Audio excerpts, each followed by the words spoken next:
What is your personal experience with addiction yourself? So personal experiences, it's been all over our family, from grandparents to different things, but the one that is actually the most impactful for me. And what's interesting is I didn't remember this for a very, very long time. Apparently it was so traumatic.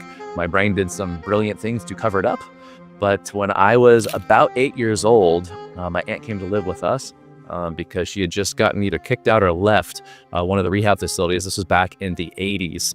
And so she was staying with us, and I happened to walk in on her lifeless body lying on the ground, and there were pills everywhere. And I just remember shaking her, and I found it so odd that she was not moving, she wasn't breathing. So I ran and grabbed my mom. Unfortunately, my mom did revive her, but ended up having to ask her to leave because it was me and my sister she could have harmed as well.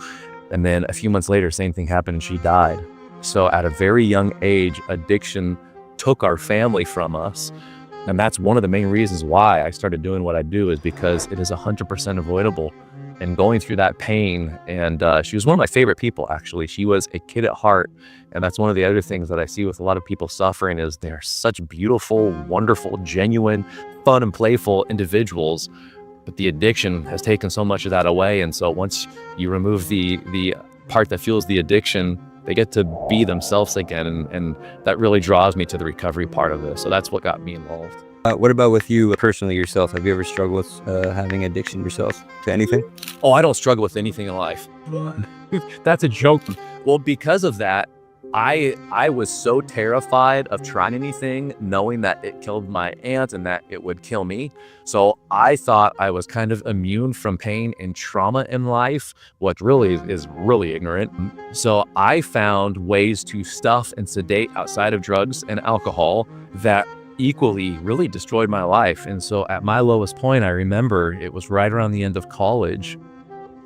I remember I wished I wasn't me. I would fantasize about being other people.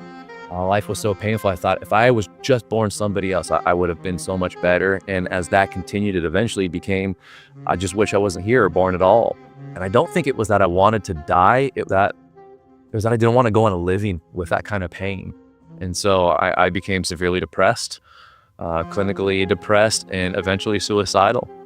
And that is what led me to what my rock bottom was. Even though it had nothing to do with drugs or alcohol, it was still a brain chemistry issue, and not knowing the tools and resources, not being educated of what to do, not knowing how to apply in daily habitual and rituals to continually be able to change my state. And so fortunately, I was not successful at taking the easy way out. And that kind of led down a path of this self-healing, trying to figure out, okay, I'm too ashamed to share it with anybody. So how do I heal myself? And once I got a little bit more clear, I learned I can't do this alone. This is what got me into the problem. So I need to discover how to get out of it without this brain. And that was when I really just started opening up and sharing my story. And although I was terrified, I found I wasn't alone. And then I just started getting more and more educated and going through all different types of education. And I started finding out that, wow, there's patterns, there's frameworks, there's systems, there's protocols that you can do to completely retrain and rewire your brain. And so that's how I was able to overcome my darkest parts of my life. And now I've gone on to help as many people as I can, and will continue until I take my last breath.